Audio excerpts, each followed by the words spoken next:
Lep dober dan. Torej, za dvema ambicioznima resolucijama prihaja zakon, ki bo pomagal, da bojo te ambicije postale stvarnost, ker brez študentov tudi študija na visokem šolstvu ni. Torej, pred nami je nov zakon o štipendiranju, ki smo ga obljubljali študentom in javnosti, ki tudi na nov način ureja štipendiranje v marsikateri potezi. Opredeljuje državne Zoisove štipendije, štipendije za zamejce in Slovence po svetu, mednarodne, vključno z Ad Futuro, in sofinanciranje kadrovskih štipendij. Nove štipendije so pa štipendije za deficitarnost.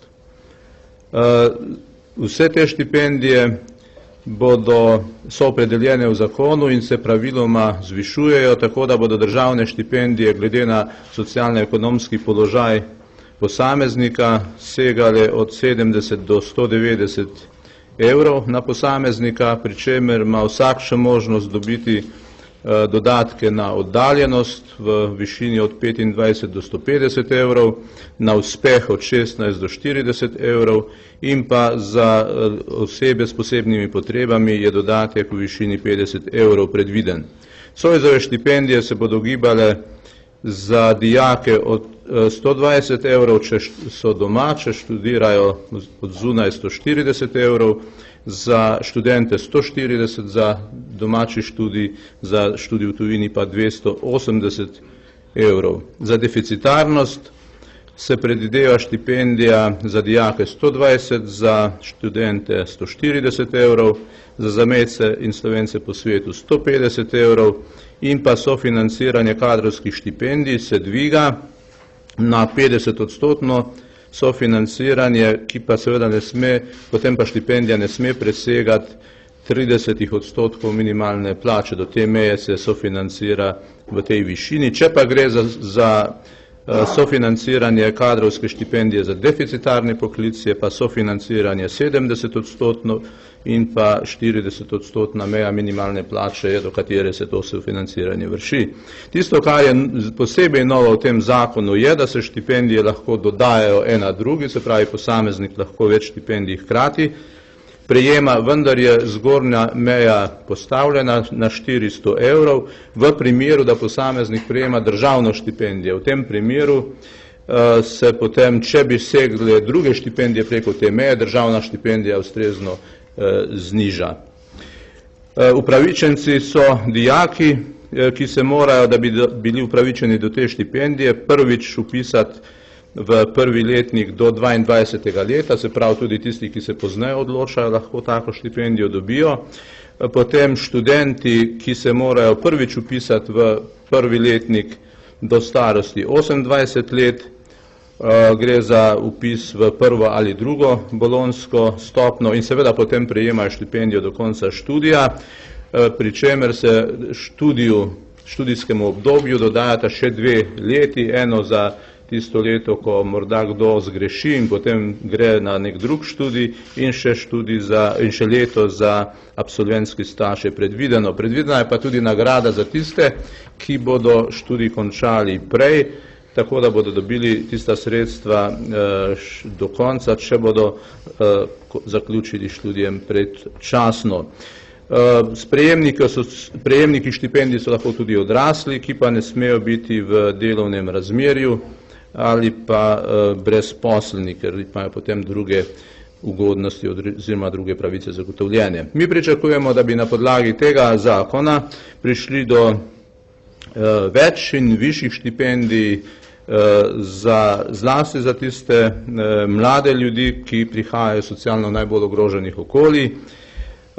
Prav zaradi tega smo dvignili cenzus za pridobitev te štipendije iz 380 na zdaj že 632 evrov neto na družinskega člana. Tukaj gre namreč za 64% povprečne plače, kakor hitro se ta plača dviga, se tudi ta cenzus dviguje. Bodo pa nekoliko strožji pogoji za pridobitev Zoisove štipendije, tako da bo najbrž zaradi teh pogojev v prihodnje podeljenih nekoliko manj. Dodal bi še, da sredstva za leto 2011 za štipendiranje imamo zagotovljena v proračunu v višini 127 milijonov in za prihodnje leto v višini 148 milijonov evrov. S tem mislimo, da smo izpolnili tudi glavno zahtevo študentov, ko smo se pogajali in dogovarjali o malem delu in o vpeljavi malega dela, tako da ta razlog za nasprotovanje temu zakonu odpade. Več o tem bomo govorili jutri na tiskovni konferenci. To, kar bi morda danes komentiral, je, da pač vlada in ministrstvo sprejema ta referendum kot posebni izziv. Mi bomo poskušali predstaviti vse prednosti, ki jih prinaša ta zakon in malo delo samo, in mislimo, da bodo tudi javna sredstva, ki jih bomo porabili za referendum, upravičena, kolikor bomo lahko zakon uveljavili. Upravičena zato, ker bo ta zakon omogočil več 100 tisoč posameznikom v Sloveniji, mladim, dijakom, študentom, brezposelnim in upokojencem, da bodo dobili več socialnih pravic, da bodo imeli možnosti dodatno nekaj zaslužiti, da bodo imeli tudi možnost večjega zaposlovanja, ker bi s tem naj pridobili tudi vsaj 10 tisoč delovnih mest in ker bomo s tem tudi omejili delo na črno. Vprašanje pa seveda je, ali lahko na enak način tudi študentska organizacija in ŠKIS upravičita porabo svojih sredstev oziroma sredstev, ki so jih pridobili njihovi študentje, njihovi člani, zato da nasprotujejo pridobitvi takih pravic in takih ugodnosti, ki jih ta zakon daje. Hvala lepa. Hvala, minister. Dve vprašanje vzamem. Ja, Erika bila prej. Ja. Erika Plečnik, FOP TV. Najprej prvo vprašanje. Pred pol ure smo izvedeli, da je Ustavno sodišče sprejelo odločitev glede pokojninskega referenduma, ampak bo javno razglašena šele v ponedeljek. Zanima me, kakšen bo vaš prvi korak v primeru, če bo referendum, če tako rečemo, prepovedan, ali če bo dovoljen. In drugo vprašanje, jutri, kot ste rekli, se začenja referendumska kampanja za malo delo. Kako ste zastavili to kampanjo in kaj pravite na izjave SDS-a, ki so bili na začetku zelo proti, zdaj so pa rekli, da se v kampanjo ne bodo aktivno vključili? Hvala. No, kar zadeva vprašanje odločbe Ustavnega sodišča, bomo seveda morali počakati na razglasitev rezultata. Če bo referendum prepovedan, nas čaka intenzivno delo z vsa pravila, ki so potrebna, da čim prej lahko zakon uveljavimo. Torej, rok, ki smo se ga postavili, je 1. julij letos in jaz verjamem, da lahko to uspešno tudi izpeljemo. V primeru pa seveda, da bo odločitev drugačna, nas pa čaka še ena zelo intenzivna kampanja, ki se moramo lotiti z vso resnostjo in seveda prepričati prebivalstvo Slovenije, da bo glasovalo za ta pokojninski zakon, ker je dejansko od njega odvisno, kaj in kako bo Slovenija živela v prihodnje.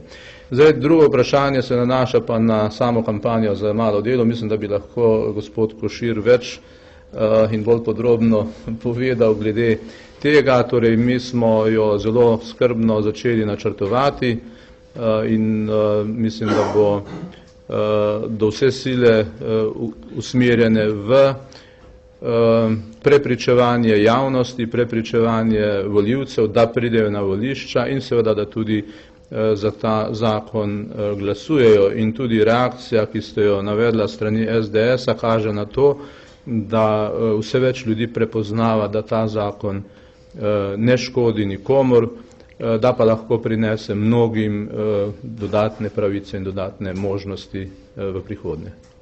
Jaz kaj več ne bi niti dodal, vse v medijih že bilo napisano, jaz mislim, da vsi argumenti so na naši strani in bomo to v kampanji poskušali tudi dokazati. Vesna, še tvoje vprašanje? Jaz bi imela dve vprašanje. Sicer prvo na zakon o štipendiranju. Ta zakon je že dolg čas se napovedoval, že lani ste v bistvu te koncepte predstavili. Zakaj danes, dan pred v bistvu začetkom te kampanje zakon o malem delu, je tukaj povezano ali ne?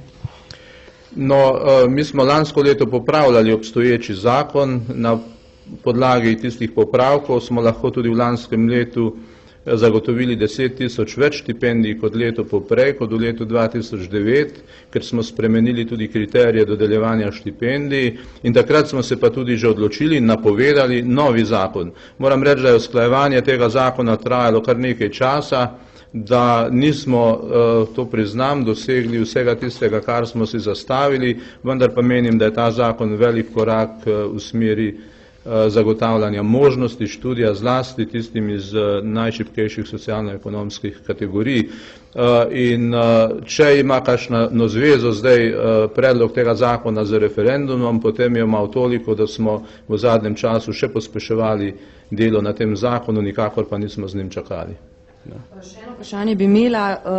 Škis naj bi nagrajeval študentske klube, tisti, ki so pač največ glasov zbrali za razpis referenduma proti malem delu. Me zanima, če ste s tem seznanjeni in kako komentirate to. To sem pravzaprav že komentiral. Študenti, ki so tisti, ki prispevajo sredstva za delovanje ŠOS-a in Škisa, se morajo vprašati, ali so ta sredstva ustrezno porabljena, ko gre za to, da se želi s pomočjo teh sredstev preprečiti, da bi se jim položaj, kar zadeva njihovo delo, študentsko delo in pa pravice, ki iz tega izhajajo, izboljšal. Jaz tega ne bi delal, če bi bil na mestu funkcionarjev Škisa. Minister, hvala lepa, se jutri nadaljujemo to razpravo v malem delu. Hvala.